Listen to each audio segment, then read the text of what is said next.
How y'all doing this evening? Welcome to my channel. You too can be great. This is the Love and Hip Hop Atlanta season 9 episode 5 review, Slippery Slope. Okay, now the episode begins with Kirk and Rashid, right? They're trying to desperately this entire season show us that they are a team. Their marriage is at the highest. And you know, they have these moments where they're peaking and they're not. They'll be doing great, all of a sudden they're doing bad, and Kirk will go and find himself under some other female, possibly get her pregnant. Then they'll get back together. She'll be mad at him for all of 2 seconds. She'll draw lines with tape, and then they'll finally try to portray to the world they're doing great because they're trying to save their empire of making money. Now, I appreciate marriages that go through, I guess, a lot, and you know, and through that you work it out. But as far as Kirk and Rashid and half the things that we've seen throughout the seasons, I don't know about them. But Rashid is discussing with him about setting up this group thing where they all go out for a ski trip, you know, hang out. She invite the girls. Kirk and her seem to be trying to plan, I guess, their empire is what they call it, what they want to leave behind for their children. And because their children didn't go through the same struggles as they did, they don't know if the children will be able to appreciate their hard work or even maintain all the businesses they've created. And I understand that perspective. If you grew up in the ghetto and you done worked your ass off to get out the ghetto, and your kids grew up in a mansion, they will not be able to fathom what you did to get there. And it might be harder to instill hard work in their heads because you didn't give them everything that you didn't have. So they discussed that, and that was a great point that was made. The next stuff, we got Sierra meeting up with Shooter with her kids.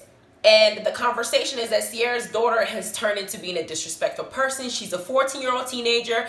That's usually around the age when they get some lip and you got to go out there and buy yourself a Switch. Based on the size of the kid, make sure the Switch is sufficient to not be abusive, but just enough to get your point across. It looks like her mouth is running, and she's letting Shooter know that she's getting disrespectful, and she feels like it's because they're not together.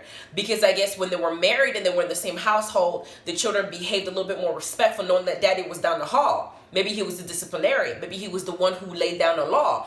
But now that he's out of the house, they're feeling like, okay, maybe they can do whatever they want to do or run buck wild.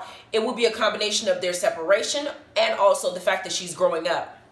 Sierra's explaining that to them, but she's also flirting with Shooter at the same time. And I'm thinking, what the hell is going on with you and BK? For you to be sitting here flirting with a man that you said cheated on you and you literally broke up with, and 2 episodes ago you were yelling at because he wasn't having your back in the courtroom.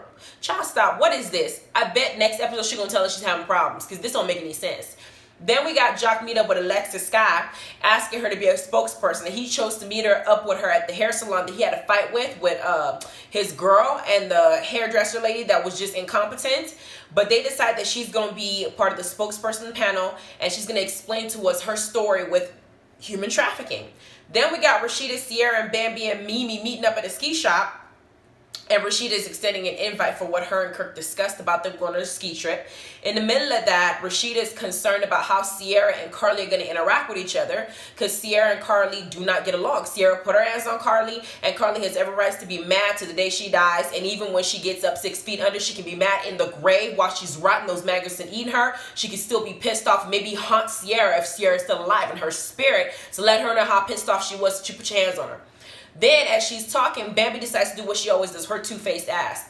Bambi has a way of telling stories one-sided, and that's the issue I've had with her from day one since she's been on the show. She doesn't quite tell the full story to people. She only tells it in a way that makes you want you to pick her side or see her perspective. She doesn't tell it to the fullest, because when she elaborates on the fight that Cece and Mama D had at that dinner fiasco they had last episode, she puts all the blame on Mama D and just tells them about Mama D bringing the obituary and coming up with this pamphlets and shit because of Cece's situation and how Cece disrespected her. She fails to interpret to the group that Mama D was reacting to the fullest maximum because she felt betrayed by somebody she invited into the privacy of her household and allowed that person to stay in her house when she needed help, when she was at her lowest. And then as payment in return, the woman went out in the street and put her business out there and talked behind her back, and she's very much hurt. And instead of her saying she's hurt, she's lashing out in other ways, especially now that she's no longer drinking and she's trying to get her life in a new direction. She don't want to be dealing with this girl. KK and Mama D remind me of the same people. They're good friends because they act alike. KK she reacts to things. When she reacts to things, sometimes it is overly done because she doesn't want to say how she really feels. And I'm going to explain later on. And then in reaction to what she feels, they do petty shit. The obituary situation was petty, and KK was being petty later on in this episode. I'm going to talk to you about how she was doing it when I get there. Then we got Jock's panel about human trafficking. He got a few people talking about the experiences, and it was the saddest thing to watch. At my job, we had to take a training class for human trafficking because I work, I deal with the county people and in public constantly, and we had to be able to recognize when somebody has been abused, somebody is being abused, and somebody is going through a lot. We have to be able to handle ourselves. And a lot of times, what happens is a lot of these people who are being trafficked come from neighborhoods who are poor, areas where people feel like they won't be missed. And, a lot of situations like foster care, and there's other systems that can't really protect everybody, so you got this situation where these ladies, not even ladies, these children are being forced to do things that they're not, they didn't even know they didn't even know what was happening until they were already in it. And what happened was in our training is that we had to learn not to call these people prostitutes, because there'll be some girl in front of me at my job, and she's telling me this. I'm looking up her case, and she has a record, and I'm like, how the hell you have a record at 15 years old and is listing her as a prostitute? I said, she is 15 years old. She is a minor. She doesn't have the cognitive ability or the maturity to even be a prostitute. How did she learn how to do this in the first place? Somebody had to have put her on into that situation. That is called human trafficking, but they're basically making it seem like she's a criminal at 15 years old for being forced in. She shouldn't even be on the street at 15. Where are her parents? Where are her guardians? Like, that should be the question. Here I am sitting and listening to this little panel situation going on, and one of the victims said that they don't talk about the STDs these people get, because they have a lot of men go in and out of them, and we don't know who the hell they've been screwing after they left. And she said that she had been with 20 men in one day, and it was so hard to hear, because she said this had happened to her for 20 years. She didn't have 15 abortions. She had the baby, and then the man, she had to go back in there and just spread her legs and just be forced to do something continuously that was making her feel like she was less than, insecure about herself, degrading her own body. And here she is telling us her story of what she went through. And what some people might say it shocks you, but at this point it doesn't shock me. It says the person who recruited her into this lifestyle was a pastor's daughter from a mega church. People think church, priest, pastor, police officer, soldier, and they think, all these names they're dropping, and people think this person is just the a ray of sunshine, the epitome of what a decent human being and what a person is, a person who has the highest moral and ethical fiber is. And it's not always the case, because here she says the person who actually put her into this devastating situation was a mega church pastor's daughter, and it was sad. Next to her, there was a former trafficker and now current victim who is now an advocate, saying that she used to traffic people herself, and the people she used to target were people from church, people who are innocent, people who really believe and are naive in how people operate. Just because this person is in church with you, sitting there raising their hand to Jesus or whatever the hell, whoever you worship, that doesn't mean that this person has a good moral fiber. They don't. They could be playing it up. Somebody tried to scam me and purchasing my car by having an email saying Jesus loves you at hotmail.com. Just because you have Jesus in the name doesn't mean I trust you. But people use that and kind of manipulate it to get what they want. Then the third person in the panel is Alexis Conner. She tells her story. She ran away when she was 15 years old for whatever reason. I'm assuming there's something in her household that was making her uncomfortable to the extent where she felt like she'd be safer on the street. And if I'm guessing, chances are the person who convinced her to run away was the man who probably put her in that situation because she trusted him. She said she wasn't kidnapped, which means that she had willingly hopped into that car wherever the hell she was at, but she was held hostage in the sense that once she got into that car, into that environment, that was it. Because for an entire year, she had no choice but to sleep with anybody and anybody that walked into that door. And if she didn't, her life was at risk. So she was trafficked. Finally, some kind soul, because Most High heard her prayer, watched her in tears. And he said, how old are you? She said, I'm 16 years old. And he was nice enough and kind enough and good-hearted enough to go and drop her off at a bus station. My thinking is, what was that man doing in that environment in the first place? For you to even be with this person at 16 years old in your car. That begs the question. Number two, I appreciated that you had the heart to drop her off, even though you didn't give her name. Let her go so she can find her way, because now she's on TV letting us hear her story. And as I'm hearing her, I understand I had to put two and two together. Because Alexis Sky, the way that she presented herself from the moment we heard the whole Fetty Wap situation and how her and Masika are fighting over a dude with one eye, I don't know on art what it is they see in these people to where they can just throw themselves at them so loosely and have no respect for themselves. Because it's not like these men are respecting you. And I thought that Alexis Sky came off as a bona fide thought to me from what I perceived. And even though I didn't know her personal life, that's the image that she gave, and that's the image that she portrayed, and so that's the image I rolled with. Hearing her story and what she went through, first of all, whatever she went through in the first place that felt like she needed to run away, and then finding herself in a human trafficking situation, it makes me feel like there's something that what she went through within herself that caused her to not value herself to the extent where she's been giving herself away the way that she did, to have this opinion where people look at her and think that she's automatically a hoe. And it makes you understand why she ended up in certain environment, that she's a beautiful girl. Nobody can lie about that. She may have had surgery to enhance some of her features, but she's not unattractive. She's a beautiful girl. And for her to be treated the way that she's treated, as beautiful as she is telling. So we go ahead and we go to the next scene. We got Sierra's daughter on the news. Apparently, Sierra's daughter got attacked at her high school, North Atlanta High School. And it wasn't like an attack situation where it's just a group of girls, her age, because she's 14 in high school, fighting. This story says that the girl's mama was snuck up onto the campus to fight a 14-year-old girl. First of all, what in your right mind, you better tell me that woman has some mental issues, because what in your right mind would tell you that it is okay for you to sneak into a high school to go ahead and beat up a 14-year-old?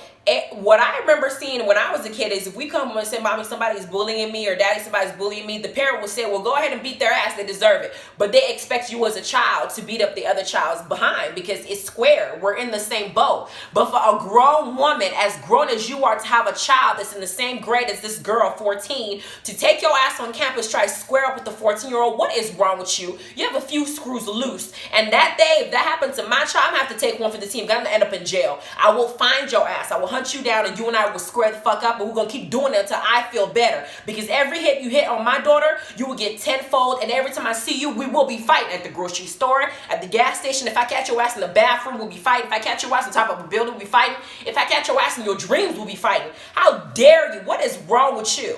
Because Sierra's on the news explaining this to us, and she gets home, and I'm like, who does that? I mean, for real, who does that? It's one thing for children to fight, but for a mother to go out there and do something like that, you should be ashamed of yourself. Hell, you should beat your own ass for being that dumb. Then we got Sierra now talking to, Mimi, I believe Carly and Rashida talking about the situation. And Carly said that she had reached out to Sierra even though she doesn't trust Sierra. And all I could look at was Carly's Donald Duck lips. Because every time, I don't know why Carly was so beautiful. Why she did that to her face? Because every time that she talks, even in her little confessional, all I see is, it don't look right, because it doesn't fit your actual design, girl. Why would you do that to yourself? You already got the fake ass. Why would you do that to your lips too? It's just too much. Hollywood is making it look like African Americans altering their natural self, because we are naturally beautiful. We have thick lips, we have beautiful noses, beautiful faces, beautiful curves. Other races go and have surgery to get what we have, and we go and have surgery and fuck up what we already were born with. That don't make no sense.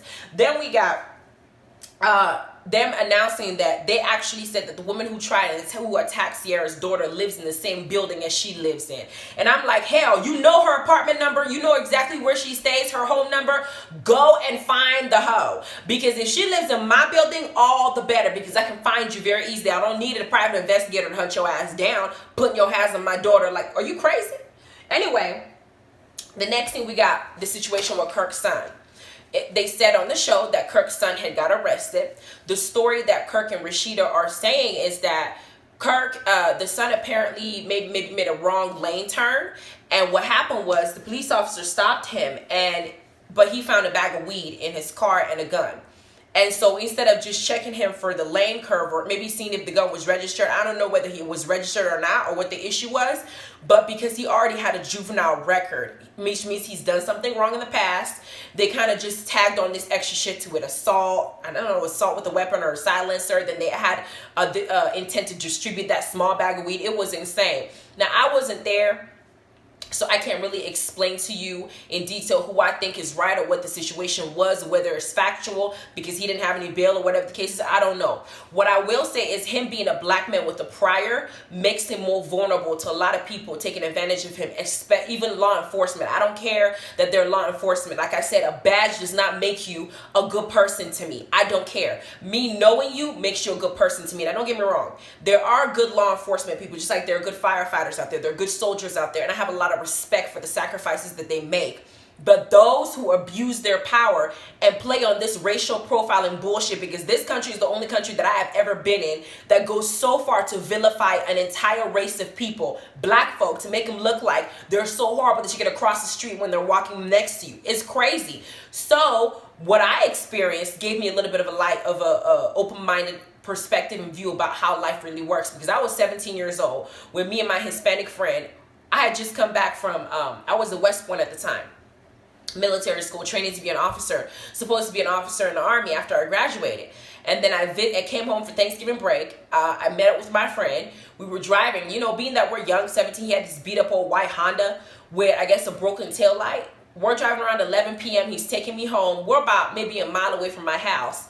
And I live in a good neighborhood. Like the sheriff's office where the sheriff people came from is literally less than 2 miles away from our house. The fire station is up the street. I was in a great neighborhood and they were supposed to protect that neighborhood. But there were not that many black folks there. There were not and that many Hispanic folks there where I live. And so maybe it was unheard of because, you know, for me to even be in that neighborhood in the first place where my parents live. But he was taking me home. They stopped us. He said, I have a broken tail light. I said, okay, they'll just give you a fix-it ticket, fix it, and we'll call it a day. That didn't happen. They made him get out the car, and then they had him go in the back of the car. And for what seemed like forever, I don't know how long it would just seem like a long time, but he wasn't coming to the car. And I'm sitting there trying to look at my mirror, but it's black as hell. It's like 11 p.m. at night. What am I going to do?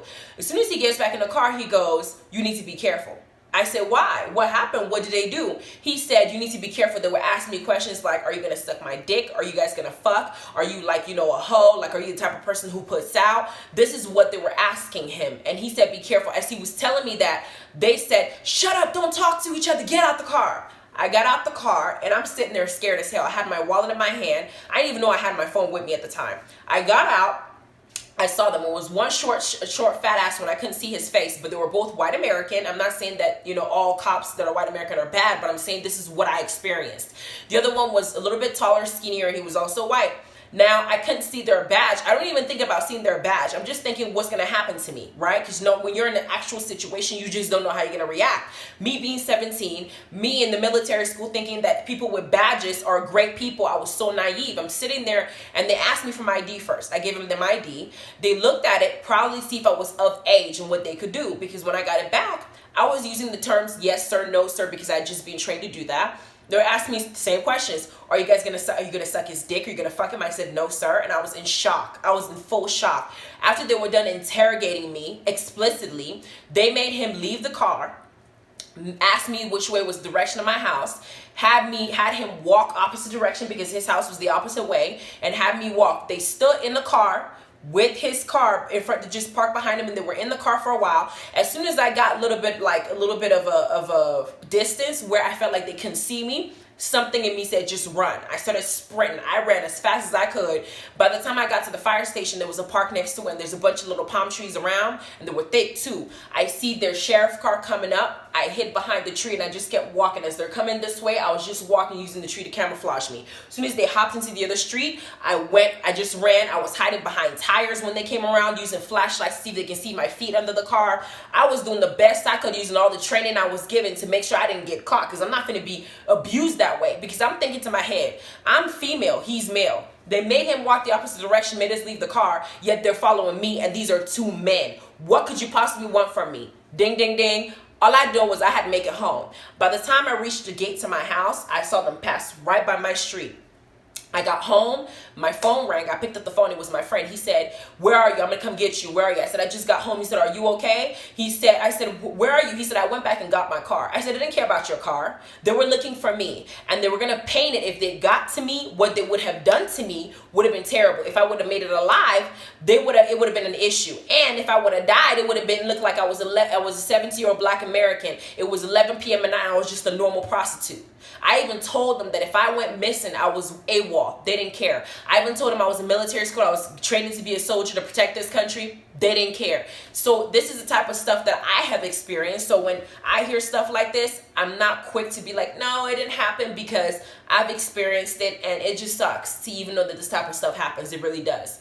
Now, moving forward, we got the ski trip bus ride, right? Rashida comes up and she says she ain't going. Sierra's daughter, Sierra comes to the trip. Carly comes to the trip. Bambi's there. Spice is there. And Sierra lets them know in the bus that her daughter is afraid to walk out of the building because she's afraid that she'll run into that lady.